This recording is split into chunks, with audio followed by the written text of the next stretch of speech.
कैसे हैं आप? आपका एक बार पुनः स्वागत है आपके अपने YouTube चैनल केमिस्ट्री माइंड में। मैं जेके शिवहरी। मैं आज आपको लाया हूँ बेस्पर थ्योरी केमिकल बॉन्डिंग का। ये लगभग लास्ट टॉपिक आपका रह गया है। क्लास 11 केमिकल बॉन्डिंग का है, लेकिन बीएससी जो आपका फर्स्ट सेम है उसमें यूनिट 2 का ये टॉपिक बन के आया है। और ये बेस्पर थ्योरी तो आपको जगह जगह ज़रूरत है ही है, ठीक है, इसलिए आपको इसको डिटेल से तो पढ़ना ही है। मैंने आपको सबसे पहले लुईस थ्योरी बताई थी, लुईस थ्योरी की कमियां बताई थी। फिर बीबीटी थ्योरी बताई है, बीबीटी थ्योरी की कमियां हैं। बीबीटी थ्योरी की अनेक कमियों को तुम्हारा मॉलिकुलर ऑर्बिटल थ्योरी ने पूरी कर दिया था। मॉलिकुलर ऑर्बिटल्स थ्योरी की क्या कमियां थी? मॉलिकुलर ऑर्बिटल थ्योरी मॉलिक्यूल्स की ज्योमेट्री की एक्सप्लेन नहीं कर पा रही थी। अर्थात मॉलिक्यूल्स रेखीय होगा कि ट्राइगोनल होगा कि टेट्राहेड्रल चतुष्फलकी होगा, किस टाइप की उसकी ज्योमेट्री होगी, उसकी शेप की भी यह एक्सप्लेन नहीं कर पा रही थी molecular orbital theory. Bond angle की भी एक्सप्लेन नहीं कर पा रही थी, कब घट रहा है कब बढ़ रहा है। ऐसी अनेक जो लिमिटेशन उसमें आई थी, तो इसकी ज्योमेट्री की शेप एवं बॉन्ड एंगल तथा ज्योमेट्री कि एक्सप्लेन करने के लिए एक थ्योरी जो आई है जिसे हमने कहा बेस्पर थ्योरी। बेस्पर इसका शॉर्ट फॉर्म है। एक्चुअली सत्य ये है, वी का मतलब valency cell electron pair repulsion theory. इसको हम बेस्पर कह देते हैं शॉर्ट में, valency cell electron pair repulsion theory. यदि इसकी हिंदी देखी जाए तो इसकी हिंदी है संयोजकता कोष इलेक्ट्रॉन युग्म प्रतिकर्षण सिद्धांत। फिर से संयोजकता, बैलेंस मीन संयोजकता कोष इलेक्ट्रॉन युग्म प्रतिकर्षण सिद्धांत। किसने दिया था, क्यों दिया था? तो चलते ही लिखें बेस्पर थ्योरी। लिखो, मैं बोलता हूँ लिखने में टाइम ज्यादा लगता है, थोड़ा थोड़ा मैं लिखूंगा भी, ठीक है ना। बेस्पर थ्योरी लिखें, किसी भी मॉलिक्यूल्स की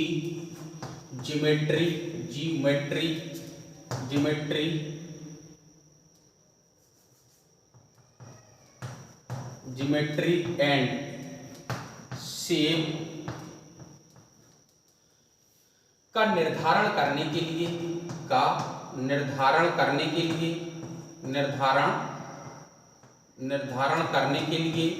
वैज्ञानिक सिडविक, ये ध्यान रखना है, वैज्ञानिक सिडविक एंड पॉवेल,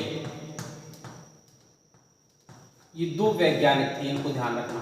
वैज्ञानिक सिडविक तथा पॉवेल ने सन 1940 ईस्वी में एक सिद्धांत दिया जिसे वैज्ञानिक गिलेस्पी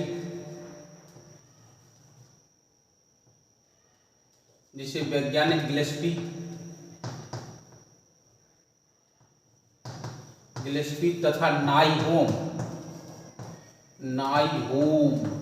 कहा सकते, ठीक है ना। जिसे वैज्ञानिक गिलेस्पी तथा नाइहोम ने संशोधित करके एक सिद्धांत दिया जिसे बेस्पर थ्योरी कहते हैं। इसके मुख्य बिंदु, मुख्य पोस्टुलेट निम्न है। नंबर 1, ठीक है, मैं बोलूंगा और आप लोग लिखेंगे, ठीक है, फिर मैं इसमें समझाता हूं।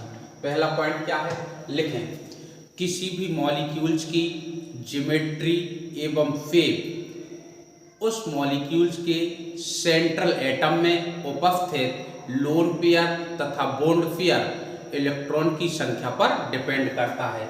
जैसे कोई भी सेंट्रल एटम है, सपोज दैट ये B3 है, तो इसके पास कितने Lp इलेक्ट्रॉन हैं और इसके पास कितने Bp इलेक्ट्रॉन हैं। आई रिपीट, किसी भी मॉलिक्यूल्स की ज्योमेट्री तथा शेप उस मॉलिक्यूल्स के सेंट्रल एटम में उपस्थित लोन पेयर तथा बॉन्ड पेयर इलेक्ट्रॉन की संख्या पर निर्भर करती है, डिपेंड करती है।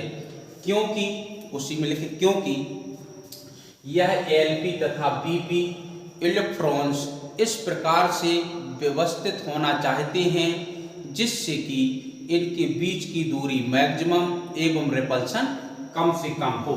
ये पहला पॉइंट है, ठीक है ना। दूसरा पॉइंट देखें,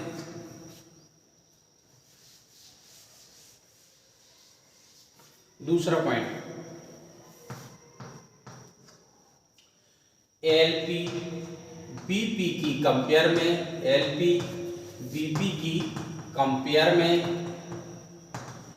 में अधिक स्थान, मोर स्पेस घेरते हैं तथा रिपल्सन अधिक डालते हैं। रिपल्सन भी क्या करते हैं, अधिक डालते हैं, ठीक है ना। अर्थात इनकी रिपल्सन का क्रम सबसे ज्यादा होता है एलपी टू एलपी, फिर एलपी टू वीपी, फिर वीपी टू वीपी। अब आप इतना तो जानते ही होंगे कि एलपी क्या है, बीपी क्या है। यदि नहीं जानते हैं तो Lewis dot structure, Lewis theory आप मेरी वीडियो की पढ़िएगा, chemistry mind by Lewis dot structure, तो उससे आपको एलपी बीपी मिल जाएगा। अनाबंधी इलेक्ट्रॉन्स का जोड़ा होता है।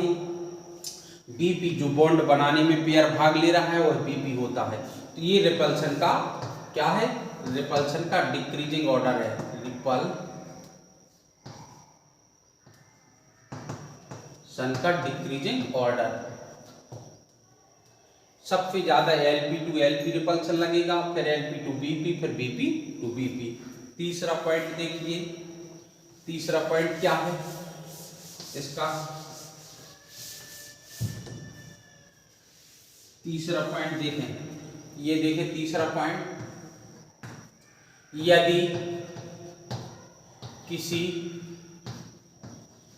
किसी मॉलिक्यूल्स के सेंट्रल एटम में एलपी एंड बीपी की संख्या इक्वल है, क्या है, इक्वल है, तो किसी की जगह लिखे 2 अथवा 2 से अधिक, 2 और मोर। यदि 2 और मोर मॉलिक्यूल्स के सेंट्रल एटम में एलपी तथा बीपी की संख्या इक्वल है तो इन मॉलिक्यूल्स की ज्योमेट्री एंड शेप दोनों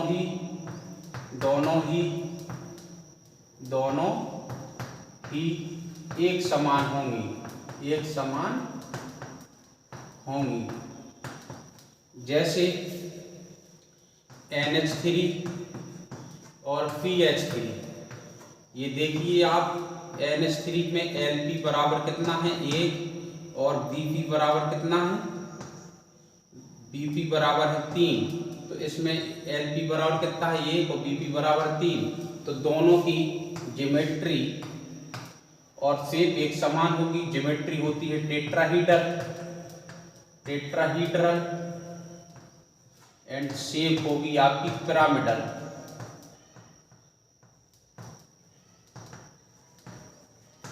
दोनों की एक जैसी होंगी। नेक्स्ट पॉइंट है, चौथा पॉइंट इसका,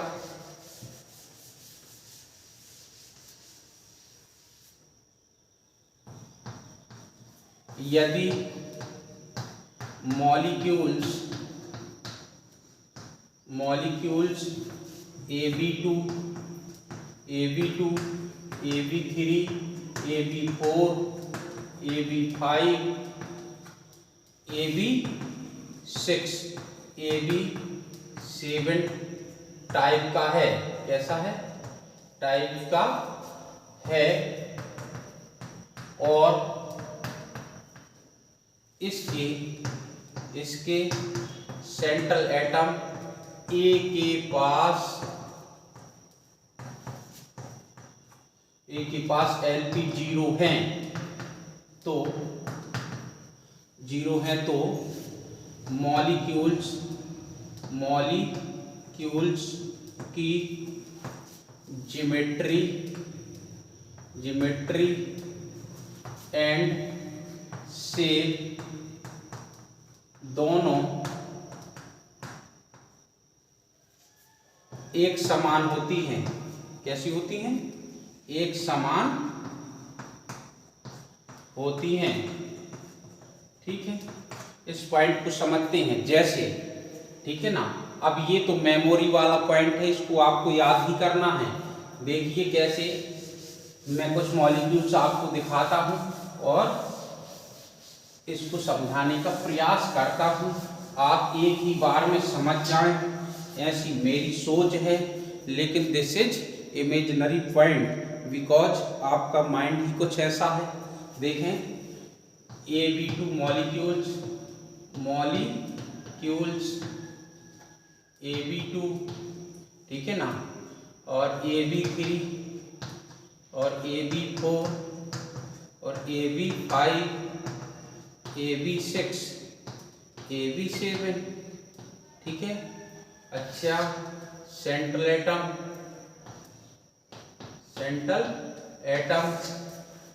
Lp, ज्योमेट्री एंड शेप, ये दोनों कैसी होंगी?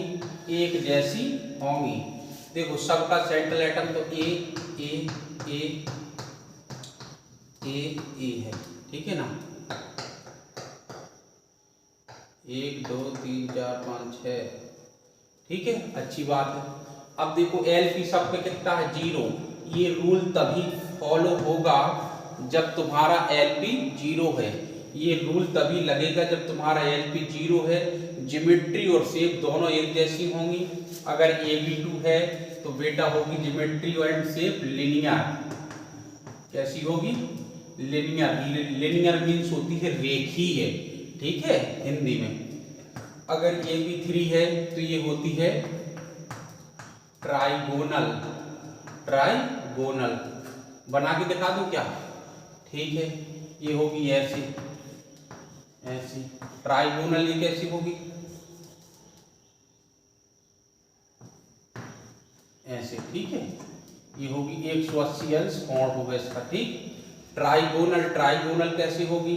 ट्राइगोनल होगी ऐसे वी ऐसे, और इसका बॉन्ड एंगल कितना होगा? 120 अंश, ठीक है। अच्छा, अगर ये भी 4 टाइप का है तो ये होगी टेट्राहीड्रल। टेट्राहीड्रल को क्या कहते हैं? चतुष्फलकी। किस टाइप से होगी? ऐसे बी, ये वी और ये वी और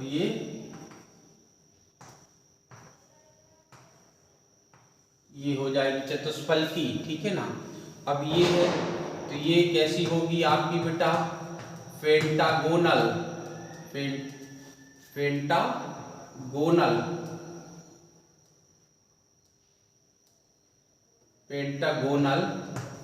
बाई पिरामिडल।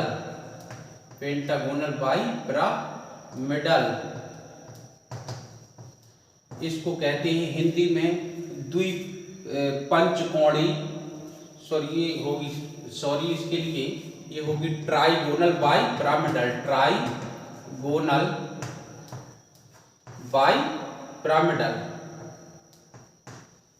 चलो मैं इसको बताता हूं फिर से। यदि आपका Ab5 टाइप का है तो इसकी ज्योमेट्री होगी ट्राइगोनल बाई पिरामिडल, ठीक है। इसको हिंदी में कहते हैं बेटा त्रिकोणीय द्विपिरामिडी। इसकी ज्योमेट्री कहां पर बना दूं? चलो इधर बनाता हूं जगह, ठीक है। देखो, ये इस टाइप की होती है। तुम्हारा सेंट्रल एटम ये हो गया, ये तुम्हारा 2 पी मॉलिक्यूल्स हो गए, ये 1 बी मॉलिक्यूल्स हो गया, और ये 2 भी ऐसे जुड़ेंगे इस टाइप से। ये बी ऐसे और ये बी ऐसे, ठीक है ना। ये तो 2 त्रिकोणी होंगी, इनका बॉन्ड एंगल अलग होता है, ठीक है। तो ये ट्राइगोनल बाइपिरामिडल है। यदि तुम्हारा मॉलिक्यूल्स Ab6 टाइप का है, कैसा है? ये भी 6 टाइप का है, लोन पेयर 0 है। सो बेटा इसकी ज्योमेट्री होगी ऑक्टाहीड्रल। कैसी होगी? ऑक्टाहीड्रल। ज्योमेट्री और शेप दोनों एक जैसे होंगे, ठीक है। अच्छा, ऑक्टाहीड्रल की ज्योमेट्री और शेप कैसे बनेंगे? देखो ये सेंट्रल एटम हो गया तुम्हारा,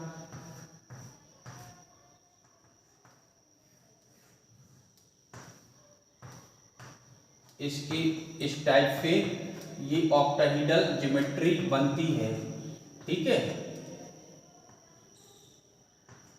ठीक, अच्छा अब ये भी 7 टाइप का है तो और लोन पेयर 0 है, तो बेटा क्या होगा? इसकी ज्योमेट्री होगी आपकी पेंटागोनल। पेंटागोनल बाई पिरामिडल, ठीक है ना। पेंटागोनल बाई पिरामिडल कैसा होता है? पेंटागोनल बाई पिरामिडल जस्ट इसी टाइप का होता है। एक बॉन्ड इसमें ऐसे आ जाता है इस टाइप से,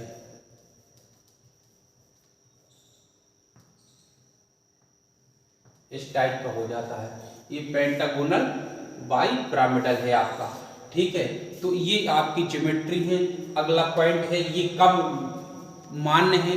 जब सेंट्रल एटम ए के पास लोन पेयर ऑफ इलेक्ट्रॉन्स 0 हो। यदि एक भी लोन पेयर इलेक्ट्रॉन्स हो गया तो अगला पॉइंट ये है इसका, ठीक है। नेक्स्ट 4 पॉइंट क्या है? 4 पॉइंट बनाने के पहले आपको बता दूं, देखें जरा, जैसे आपका CH4 होगा। चलो मैं यहीं से स्टार्ट करता हूं, इधर से BeCl2, ये आ जाएगा BF3, ये CH4, ये PCl5 और ये आ गया SF6 और ये आया IF7। तो देखो ये Be क्या है तुम्हारा? इधर Be है A, इधर ये है A, इधर क्या है? C है A, इधर क्या है? P है A, इधर तुम्हारा सल्फर है A और इधर I है A और B की जगह तुम्हारी ये एटम I है।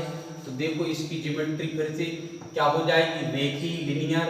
इसकी हो जाएगी ट्राइगोनल, इसकी हो जाएगी टेट्राहेड्रल, इसकी हो जाएगी ट्राइगोनल बाइपिरामिडल, इसकी ऑक्टाहीड्रल, इसकी IF7 है तो इसकी क्या हो जाएगी? Pentagonal bipyramidal. तो ये अब ये तब फॉलो करेंगे क्योंकि इनके पास लोन पेयर ऑफ इलेक्ट्रॉन्स नहीं है। यदि लोन पेयर ऑफ इलेक्ट्रॉन्स आ गया तो कैसी होंगी? देखिए, यदि अगला पॉइंट, यदि मॉलिक्यूल्स के पास 1 और मोर Lp इलेक्ट्रॉन्स है तो मॉलिक्यूल्स की ज्योमेट्री, ये बहुत मोस्ट पॉइंट है, यही लोग परेशान होते हैं। ये बहुत गौर करके पढ़िएगा आप। तो मॉलिक्यूल्स की ज्योमेट्री पर कोई प्रभाव नहीं पड़ता, बट शेप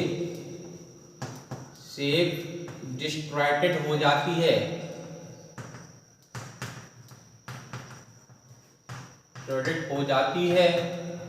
और बॉन्ड एंगल में चेंजिंग आ जाती है।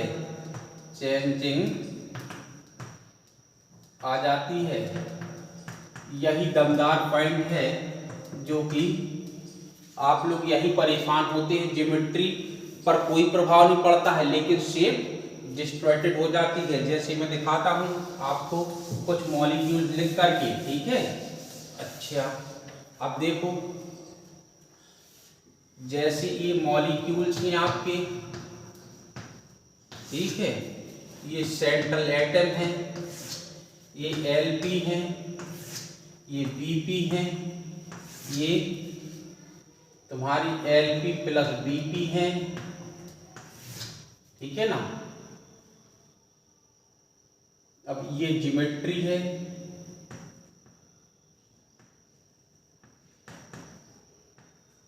और ये शेप है। तो शेप वाला कॉलम में इधर दिखाऊंगा हर बार उठा करके, ठीक है ना। अब आप समझिएगा इसको जरा। देखो, जैसे आपने मॉलिक्यूल्स लिया, सपोज दैट SnCl2, क्या लिया? SnCl2, ये Sn है। Lp इसमें कितने होंगे? 2। देखिए क्यों होगी? Sn की आउटर मोस्ट शेल में 4 इलेक्ट्रॉन होते हैं, तो 2 बंध बनाने में चले गए और 2 इलेक्ट्रॉन्स बचे, तो Lp 2 नहीं, Lp का मतलब होता अनाबंधी इलेक्ट्रॉन्स का जोड़ा। तो Lp कितना आया? अनाबंधी इलेक्ट्रॉन्स के जोड़े कितने हैं? 1, यानी अनाबंधी इलेक्ट्रॉन्स बटे 2, तो Lp कितना आ गया? 1, ठीक है। अच्छा, Bp कितना होगा? Bp है इसके 2, तो Lp प्लस Bp कितनी आई? 3। अगर Lp प्लस Bp 3 आए तो इसकी ज्योमेट्री तो होगी ट्राइगोनल, त्रिकोणीय, ट्राइगोनल। क्या होगी? ज्योमेट्री तो होगी ट्राइगोनल, लेकिन शेप इसकी ट्राइगोनल नहीं रहेगी, शेप डिस्टॉर्टेड हो जाएगी, और शेप इसकी आ जाएगी कैसी? एंगुलर। इसका नाम क्या है? एंगुलर, या इसको कहते हैं हम वी शेप। अगर आप इधर भी देख पा रहे हो तो मैं शेप को इधर लिखता हूं, ठीक है ना। इधर लिखता हूं शेप को। शेप इसकी क्या आ जाएगी? वी शेप, वी आकृति, जिसको कहते हैं हम एंगुलर शेप या बेंट शेप भी कहते हैं। ओके, ठीक है। अच्छा, अब देखिए, अगर इधर आपने मॉलिक्यूल्स ले लिया H2O, तो देखिए है तो आपका Ab2 टाइप का है कि नहीं है? Ab2 टाइप का है, लेकिन अब ऑक्सीजन सेंट्रल एटम है और इस पर 2 लोन पेयर इलेक्ट्रॉन है। 2 लोन पेयर इलेक्ट्रॉन है, तो देखिए जरा कितना होगा? Bp कितना है? 2 है। Bp को मैं इधर थोड़ा सा जगह बना करके आपको समझाता जाता हूँ, ज्यादा समझ में आएगा। जी O है, जी H है, जी H है, ये 2 लोन पेयर है, ठीक है। Bp होते हैं बंध बनाने वाले इलेक्ट्रॉन, ये 2 है, तो Lp प्लस Bp कितने होंगे? 4। अगर 4 आया तो ज्योमेट्री इसकी अब भी होगी टेट्राहीड्रल, टेट्राहीड्रल। चलो अब इसको हम थोड़ा आगे बढ़ा लेंगे, क्योंकि शेप इस तरह बताएंगे, बट शेप इसकी टेट्राहीड्रल नहीं होगी, शेप इसकी होगी वी आकृति। क्या होगी? वी आकृति। इसी की एक्सप्लेन किया है वेस्पर थ्योरी ने। इसने बताया क्यों होगी वी आकृति। देखिए, क्योंकि लोन पेयर इलेक्ट्रॉन ज्यादा स्थान घेरते हैं, ये वाले ज्यादा स्थान घेरेंगे और रिपल्सन ज्यादा डालेंगे, तो ये जो है रिपल्सन कम डाल सके, इसलिए ये लोन पेयर 180 पर अरेंज हो जाएंगे, ऐसे ऐसे, और इन हाइड्रोजनों को ऐसे दबा देंगे, और ये आकृति होगी वी आकृति। अच्छा सर, हमें ये समझ में नहीं आता आकृति कैसे बनती है। तो किसी भी जो ज्योमेट्री आपकी दिखाई गई हो, उस ज्योमेट्री की आप लोन पेयर इलेक्ट्रॉन दाब लिया करो तो अपनी आप आकृति बन जाएगी। जैसे इसकी हम जो है ये ऐसे दिखाएंगे, ये लोन पेयर इलेक्ट्रॉन है, ये लोन पेयर है। अगर लोन पेयर को मैं दाब लूँ, ऐसे बंद कर दूं, तो क्या है? ये वी आकृति दिखाई दे रही, यानी कि इसको मैं ऐसे दबा लूं तो ये वी की तरह बन गया, तो इसकी वी आकृति हो गई। और देखिए बॉन्ड एंगल इसमें 109 डिग्री 28 मिनट का होना चाहिए था ना, लेकिन ये बना जाकर के 104.5 डिग्री का। तो यही वेस्पर थ्योरी है। वेस्पर थ्योरी ने बताया था कि जब लोन पेयर इलेक्ट्रॉन्स आ जाएगा तो उसकी ज्योमेट्री तो वैसी ही रहेगी, लेकिन शेप में डिस्टॉर्टेड हो जाएगी, शेप बदल जाएगी, और बॉन्ड एंगल में भी बदलाव आ जाएगा। तो देखो बॉन्ड एंगल में भी बदलाव आ गया। इसी प्रकार से आप देख सकते हैं इधर NH3 मॉलिक्यूल्स, तो सेंट्रल एटम कौन है? N, लोन पेयर कितना है? 1, बॉन्ड पेयर कितना है? 3, तो ये टोटल कितना है? 4। इसकी ज्योमेट्री भी टेट्राहीड्रल होगी। और सर ये क्या कह रहे हो? हाँ, यही तो पॉइंट है। लोग बाग ज्योमेट्री और शेप में डिफरेंस ही नहीं जान पाते हैं। कभी भी किसी से पूछ देना NH3 की ज्योमेट्री क्या है, किसी से का मतलब सबसे नहीं, बहुत से लोग जानते होंगे, बहुत छोटी चीज है, लेकिन जनरली जो है स्टूडेंट ऐसे नहीं जान पाते हैं जो डीपली नहीं पढ़ते हैं, ठीक है ना। किसी से पूछेंगे आपकी NH3 की ज्योमेट्री क्या है तो वो पिरामिडल बता देगा, this is wrong answer. Pyramidal नहीं होती उसकी ज्योमेट्री, ज्योमेट्री तो होती है टेट्राहीड्रल, टेट्राहीड्रल, ठीक है ना। बट शेप उसकी पिरामिडल हो जाती है। क्यों? क्योंकि इसमें एक लोन पेयर इलेक्ट्रॉन है जो कि रिपल्सन ज्यादा डालेगा, और रिपल्सन ज्यादा डालने के कारण ये तीनों हाइड्रोजन जो बॉन्डिंग इलेक्ट्रॉन्स हैं वो इस टाइप से आ जाएंगे कि पिरामिड बन जाएगा। क्या मैं पिरामिड भी बताऊं फिर से? चलो इधर बता देता हूं। ये देखो ये लोन पेयर है तो ये ऐसे आ जाएंगे, ऐसे, ये इसका आकार पिरामिड की तरह हो गया, और इसका जो बॉन्ड एंगल है ये घटकर के 107 डिग्री बचता है। तो देखो बॉन्ड एंगल में भी डिफरेंस आया और इसमें भी डिफरेंस आया। तो इसी प्रकार से आप किसी की भी ज्योमेट्री निकाल सकते हैं और शेप निकाल सकते हैं। ये आपको वेस्पर थ्योरी ने बताया, बशर्ते आपको लोन पेयर और बॉन्ड पेयर के बारे में ज्ञान होना चाहिए। यही वेस्पर थ्योरी थी, इसके पॉइंट थे। अब मैं आपको बताता हूं एप्लीकेशन ऑफ वेस्पर थ्योरी।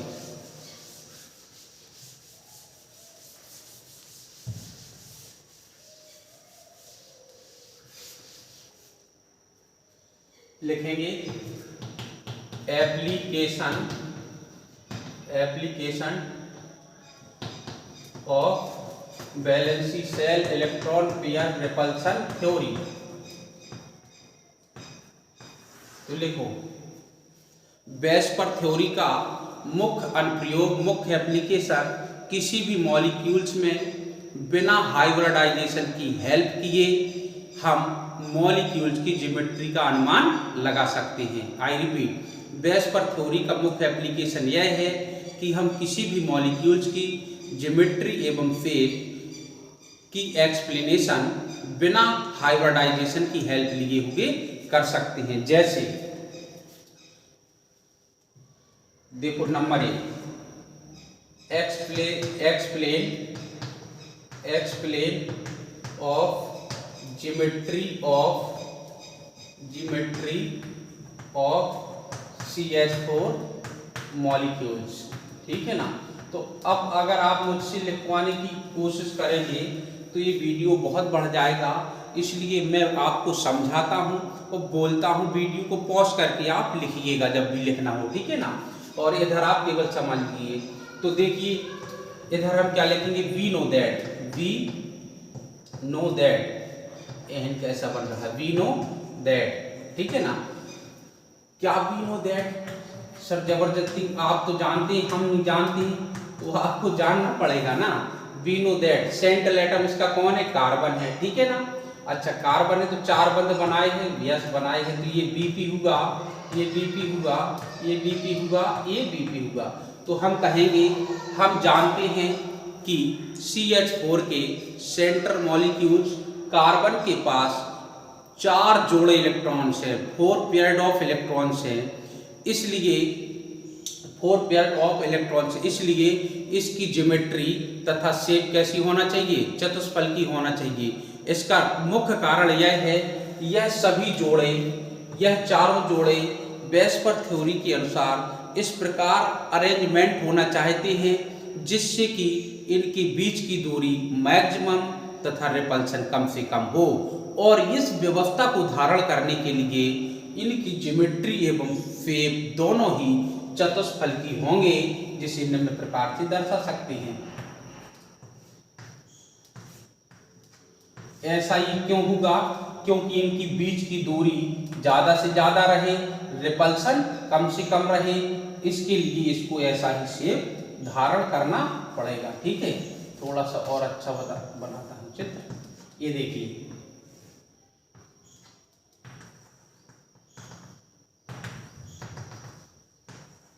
ये बन गया, ठीक है। ये 109 डिग्री 28 मिनट है।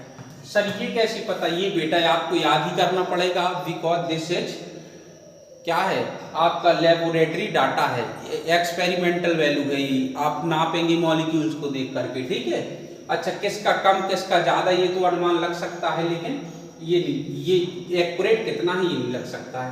तो ये एक्सप्लेन होगी बेटे। अब दूसरा है explain geometry of suppose that PCl5 आ गया, ठीक है ना। तो हम कहेंगे, हम जानते हैं कि PCl5 के सेंट्रल एटम फास्फोरस के पास 5 जोड़े इलेक्ट्रॉन्स होते हैं।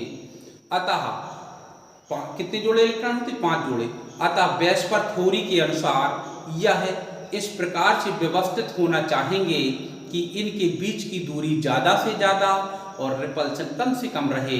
इस व्यवस्था को धारण करने के लिए यह ट्राइगोनल बाइपिरामिडल ज्योमेट्री तथा शेप का धारण कर लेते हैं, जिसे निम्न प्रकार से दर्शा सकते हैं। ये ऐसे हो जाएगा आपका,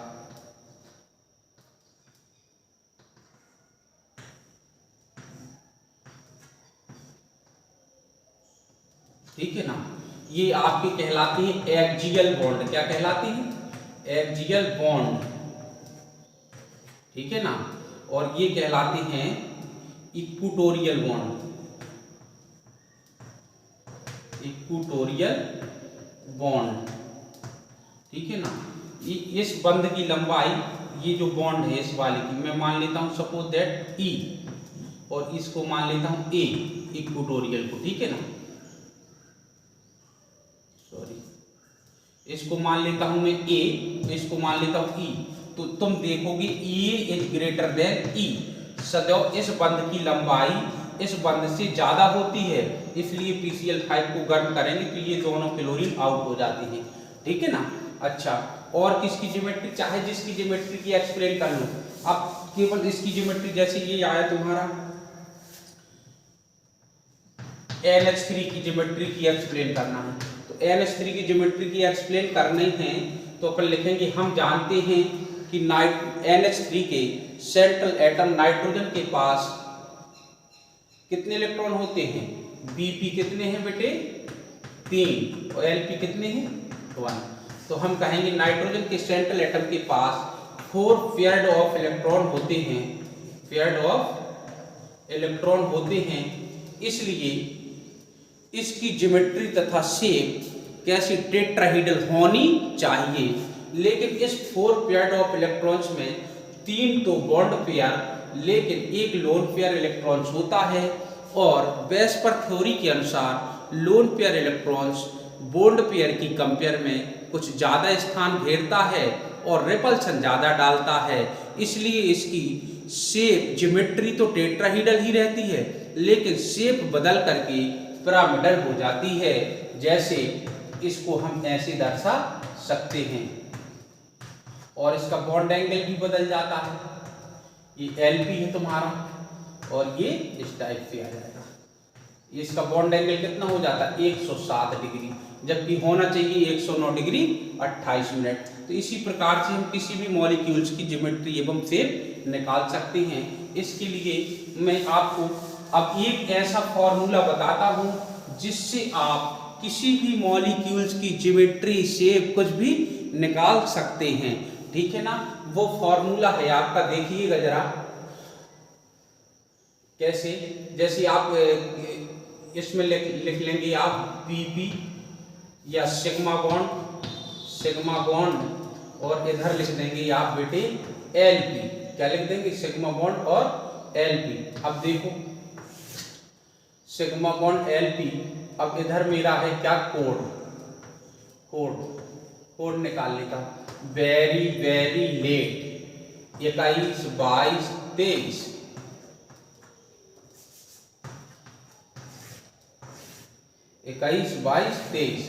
इसका अर्थ है बेटा वी शेप। इसका भी अर्थ है वी शेप, इसका अर्थ है लिनियर। क्या अर्थ है? लिनियर, ठीक है ना। अच्छा, और देखें क्या है ये? पायल तिवारी। अच्छा, इसका क्या अर्थ है?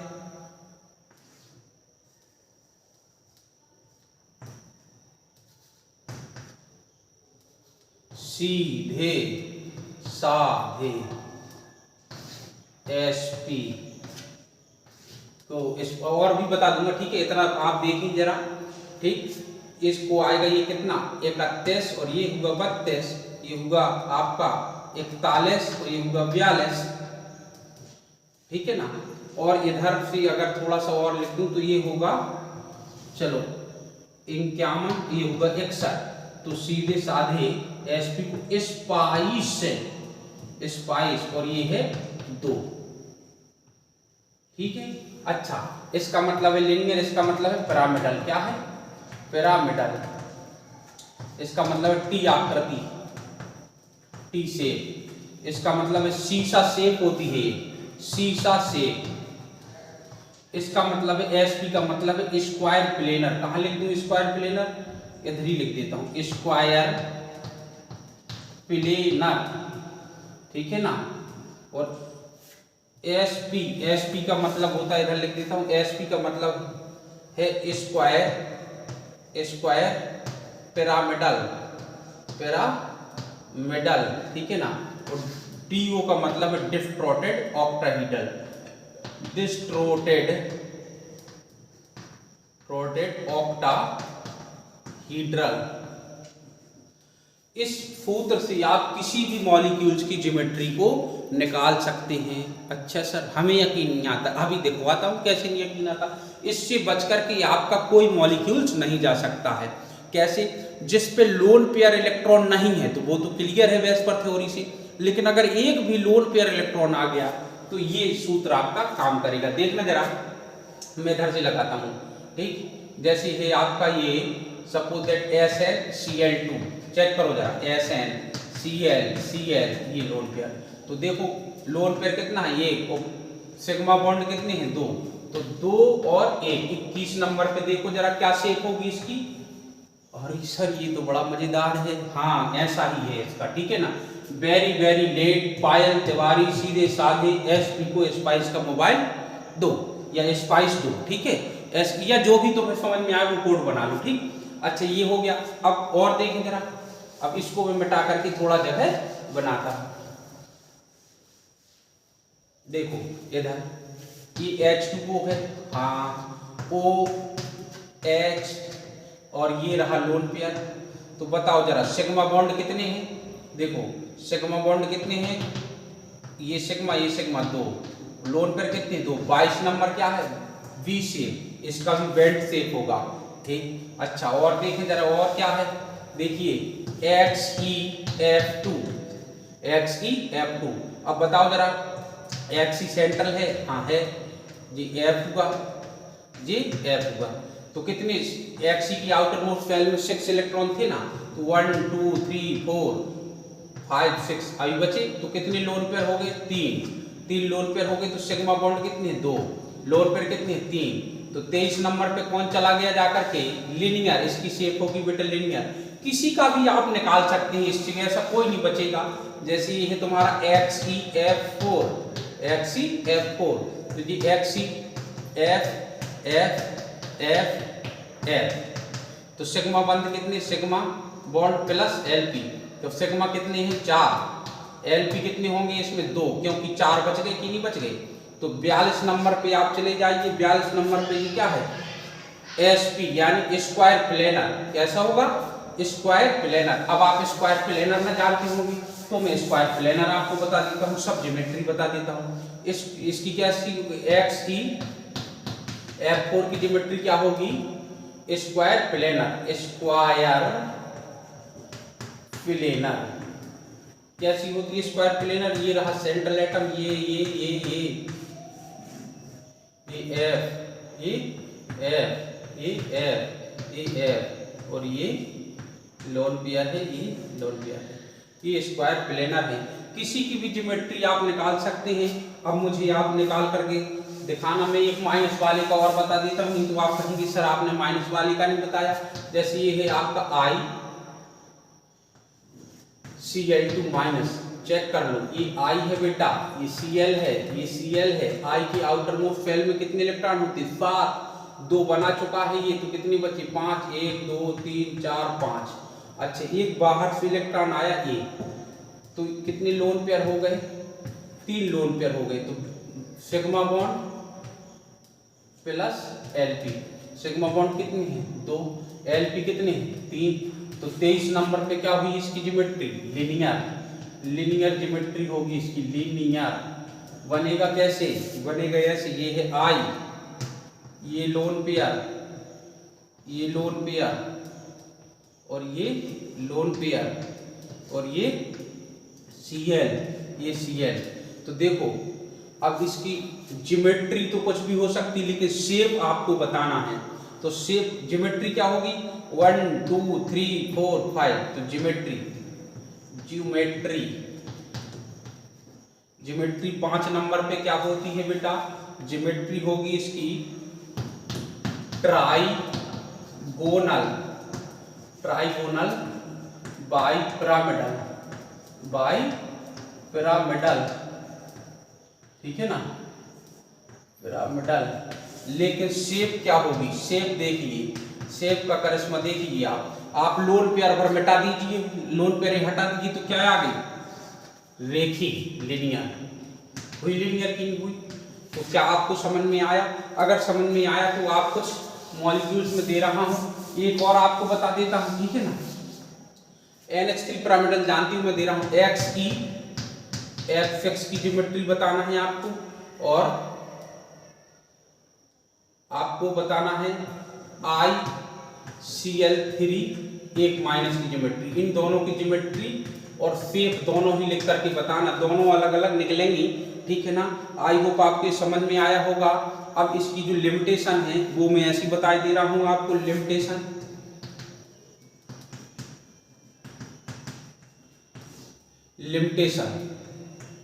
लिमिटेशन ऑफ बेस पर valency shell electron pair repulsion theory. इसने जो बहुत पोलर मॉलिक्यूल्स है उसके मैग्नेटिक प्रॉपर्टीज की एक्सप्लेन नहीं कर पाई। जो बहुत पोलर मॉलिक्यूल्स थे उनकी मैग्नेटिक प्रॉपर्टीज की एक्सप्लेन नहीं कर पाई। और इसने जो है, जैसे ये है तुम्हारा OH और ये 2 लोन पेयर इलेक्ट्रॉन, इसका बॉन्ड एंगल कितना है, 104.5 है। और देखिए NHH ये लोन पेयर, इसका 107 है। लेकिन अब यहां देखें O, ये CH3, इसका जो बॉन्ड एंगल होता है 110 के आसपास पहुंच जाता है। तो ऐसी मॉलिक्यूल्स की ज्योमेट्री की बॉन्ड एंगल की व्याख्या नहीं कर पाई। ऐसा क्यों होता है मैं आपको बता दूं, हिंड्रेंस के कारण होता है। अगली वीडियो में बॉन्ड एंगल की लेकर के आऊंगा, एक एक आपको जो एक्सेप्शन होंगी वो क्लियर करा के दूंगा, और ये क्लियर सब पूरा करा के दूंगा जहां जहां इसका एक्सेप्शन आएगा। तो आई होप अब बेस पर थ्योरी में आपको कभी कोई प्रॉब्लम नहीं रही होगी, कंप्लीट हो जाएगी। मैं नेक्स्ट वीडियो आपको बॉन्ड एंगल का ला करके दूंगा। बॉन्ड एंगल की वीडियो लाने के बाद मैं केमिकल बॉन्डिंग की पूरी NCERT पैटर्न एक्सरसाइज की एक एक क्वेश्चन सॉल्व कराऊंगा। तो आप अगर ये वीडियो अच्छी लगी हो तो लाइक और कमेंट करें, शेयर करना ना भूलें। थैंक यू, जय।